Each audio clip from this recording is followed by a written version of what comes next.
Hello, students. How are you all? I hope you all are safe and fine at your homes. So, yesterday we have left from here the topic that how much water is used in our homes. So, here, if we think that how many buckets, so if one bucket is 30 liters, then let's see how many buckets does we use. The total water used by your family in one day is how much buckets, so you have to fill it. For example, it if it is 40 liter or 50 liters, you can write it here. So,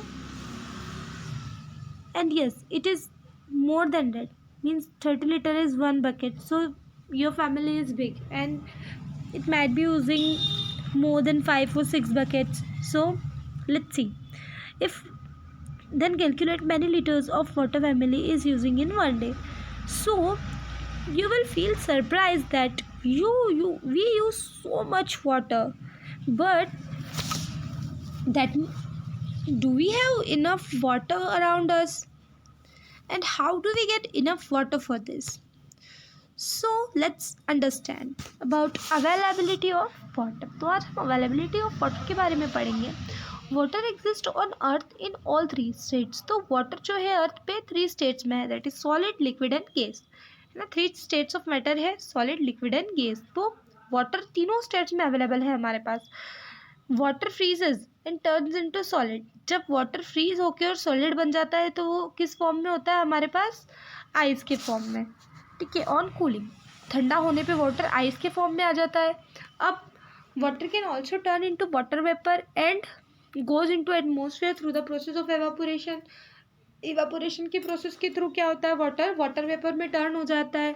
तब जब water vapour में turn हो जाता है तो वो किस state में आ जाता है? गैसियस स्टेट में, है ना, गैस बन जाता है.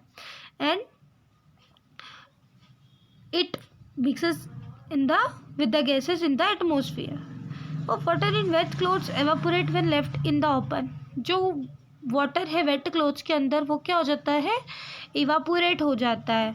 और वाटर और क्लोथ्स को क्या बना देता है? ड्राई बना देता है. Loss of water from plants during transpiration. और जो लॉस ऑफ वाटर होता है ड्यूरिंग ट्रांसपिरेशन, जो प्लांट के थ्रू होता है, it also increases the amount of water vapour in the air. और वो भी वाटर वेपर की जो अमाउंट है वो एयर में बढ़ा देता है, इंक्रीज कर देता है. Now have you ever noticed small drop of water appearing on the glass containing cold drink? आपने देखा होगा कि जिस ग्लास में कोल्ड ड्रिंक होती है उसके आसपास छोटी छोटी टाइनी टाइनी ड्रॉप्स आ जाती है. तो this water droplets appears water vapour in the air turns into liquid.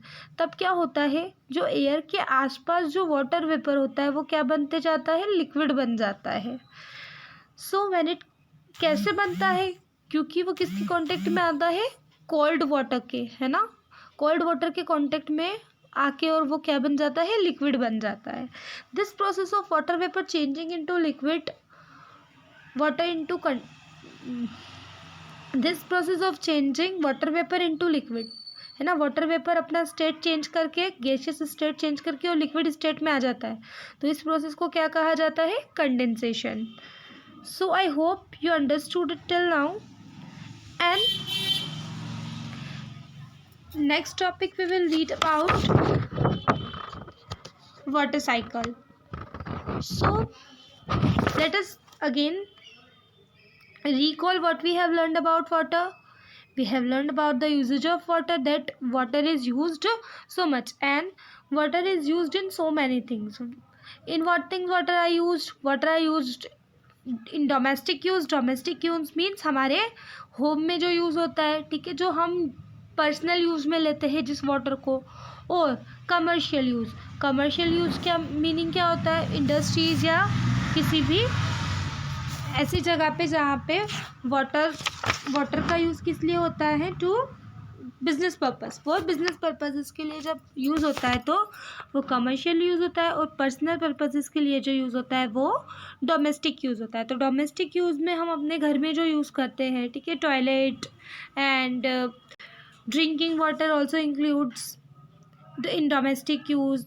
Then cleaning and all are included in domestic use. But in factories, parks, and industries जहाँ पे भी वाटर यूज़ होता है तो वो कमर्शियल यूज़ होता है water का.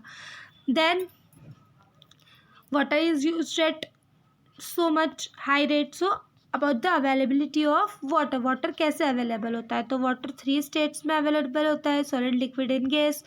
एंड लिक्विड स्टेट में है तो वाटर, और अगर वो सॉलिड स्टेट में चला गया तो it becomes ice, and if it is in the gaseous state it is evaporation. So I hope you understood it till now. If you have any other doubts you can ask me in the comment section below. Thank you for watching.